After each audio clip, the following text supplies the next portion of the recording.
What if the underlying difference between Catholicism and Protestantism wasn't theological, but technological? This is not a religious channel, but it's not a religious channel.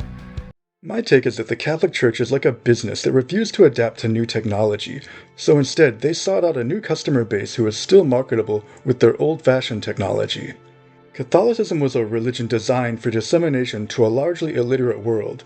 Its preferred method of communication was visual, through ritual and image. Even its written text was not read aloud in the language of the people.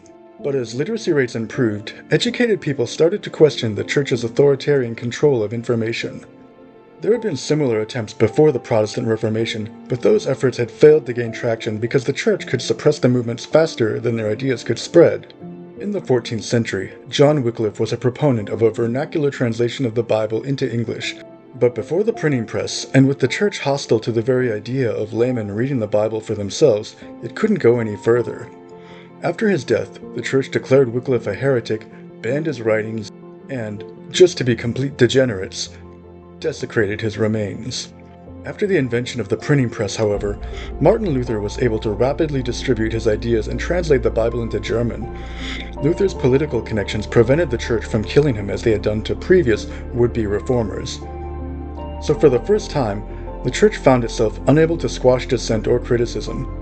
But ideologies travel like water. They follow the path of least resistance, and they find their own level. At the same time that Catholicism in Europe was declining, a new world had just been discovered across the Atlantic, and it was wide open for colonization.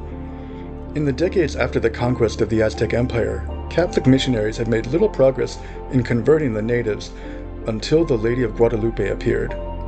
As the story goes, a dark-skinned Virgin Mary appeared to a Mexican peasant named Juan Diego, and on one visitation left her image imprinted on his cloak. This image is still on display in Mexico to this day, coincidentally on the site which was formerly associated with an Aztec fertility goddess. Like the House of Mary in Ephesus at the site of the Temple of Artemis, Marian shrines seem to have an established history of replacing the local goddess mothers. Whether it was miraculous or syncretic, the Mexican people converted. This was reflective of the Catholic Church's visual teaching style, making one picture worth more than thousands of words. While the Reformers had gravitated towards mass production, the Catholic Church retreated into the aesthetic and singularity of fine art. The Church didn't need to translate a text into the native language, teach reading, or distribute publications. That wouldn't have really helped them anyway because of their slavish attachment to Latin tradition. In the New World, Latin was more than a dead language as it had never been spoken there. Images, on the other hand, were an almost Pentecostal way of crossing the language barrier. Unlike the Old World icons, however, the Lady of Guadalupe demonstrated a shift into the fantastic.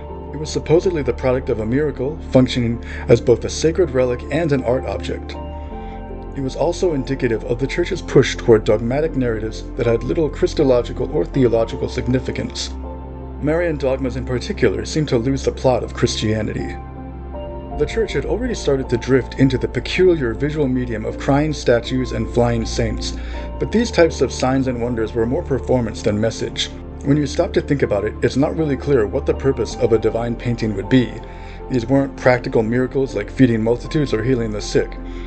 It wouldn't really make a metaphysical difference if this performance art were just fake magic tricks, because the goal would be the same either way.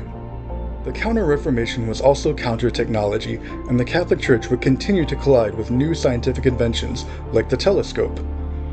The Church has embraced modern technology more in recent years, although it still lags behind other denominations in many ways. #NoAI.